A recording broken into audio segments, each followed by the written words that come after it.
दोस्तों, United nation के सामने भारत ने अपनी सख्त नाराजगी जाहिर कर दी है। यूनाइटेड नेशन सिक्योरिटी काउंसिल के मेंबर को अब भारत ने हिंट दे दिया है कि अब भारत के सब्र का बांध टूट चुका है। या तो भारत की मांग पर कोई एक्शन लिया जाए या फिर यूनाइटेड नेशन को भारत के विरोध के लिए तैयार रहना चाहिए, क्योंकि काफ़ी लंबे समय से भारत ने यूनाइटेड नेशन के सामने ये मांग रखी हुई है कि उसे यूनाइटेड नेशन के सिक्योरिटी काउंसिल में भी यूएनएससी का परमानेंट मेंबर बना दिया जाए। साथ ही यूनाइटेड नेशन के कुछ नियमों को भी बदला जाए, लेकिन हर बार यूएन की तरफ से भारत को सिर्फ दिलासा ही मिलता है।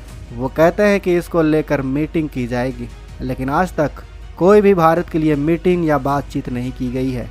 इसलिए भारत की तरफ से ये बयान आया है। दोस्तों, यूनाइटेड नेशन यानी यूएन एक इंटरनेशनल ऑर्गेनाइजेशन है जिसका उद्देश्य शांति और सुरक्षा बनाए रखना है, दुनिया भर में देशों के बीच फ्रेंडली रिलेशनशिप डेवलप करना और विश्व के सबसे बड़े मुद्दों पर बात कर फैसला लेना है। ये संस्था काफ़ी लंबे समय से विश्व की सबसे मजबूत और सक्सेसफुल ऑर्गेनाइजेशन है, जिसके 193 देश इस संस्था के मेंबर हैं। 15 देश सिक्योरिटी काउंसिल के मेंबर हैं, जिसमें से 5 परमानेंट और 10 नॉन परमानेंट मेंबर हैं। यूनाइटेड नेशन द्वारा लिए गए सभी फैसलों को पूरी दुनिया को मानना ही पड़ता है और उसे अपने देश में लागू करना ही होता है। इसे दूसरे विश्व युद्ध के बाद 1945 में बनाया गया था। तब विश्व के 5 सबसे ताकतवर देश, जो दूसरे विश्व युद्ध के बाद सबसे पावरफुल थे, उन्हें यूएन में परमानेंट मेंबर चुन लिया गया और ज़रूरत से ज़्यादा उनको पावर दे दी गई थी। ये 5 देश थे अमेरिका, रूस, फ्रांस, ब्रिटेन और चीन, और बाकी 10 नॉन परमानेंट मेंबर यूएन की जनरल असेंबली द्वारा 2 साल के लिए चुने जाते हैं। हमारा भारत भी अब तक 10 बार नॉन परमानेंट मेंबर रह चुका है। तब से ही भारत यूएन के आगे ये मांग कर रहा है कि यूनाइटेड नेशन को एक्सपेंड कर दिया जाए, परमानेंट मेंबर और नॉन परमानेंट मेंबर की संख्या को भी बढ़ाया जाए, क्योंकि आज के इशूज़ और प्रॉब्लम सब कुछ बदल चुके हैं। दूसरे विश्व युद्ध के बाद दुनिया बदल चुकी है। अब दुनिया की जनसंख्या काफ़ी बढ़ चुकी है, अलग अलग तरह की तकनीकें आ चुकी हैं। अब हमारी दुनिया को अलग तरह से डेवलप करने की ज़रूरत है और यूनाइटेड नेशन को भी अपने अंदर बदलाव करने की ज़रूरत है। भारत ने उदाहरण देते हुए कहा कि अब आप ब्रिटेन को ही देख सकते हैं, जो 1945 में सुपर पावर हुआ करता था।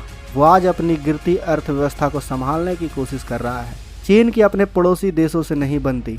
रूस खुद ही इंटरनेशनल पीस एंड सिक्योरिटी का उल्लंघन कर रहा है और अमेरिका अपने मन मुताबिक इंटरनेशनल ट्रेड को कंट्रोल करने लगा है, जिसके वजह से दुनिया भर की महंगाई आसमान को छू रही है। कुछ देश ऐसे भी हैं जिन्होंने कम समय में ही इंटरनेशनल लेवल पर खुद को साबित करके दिखाया है।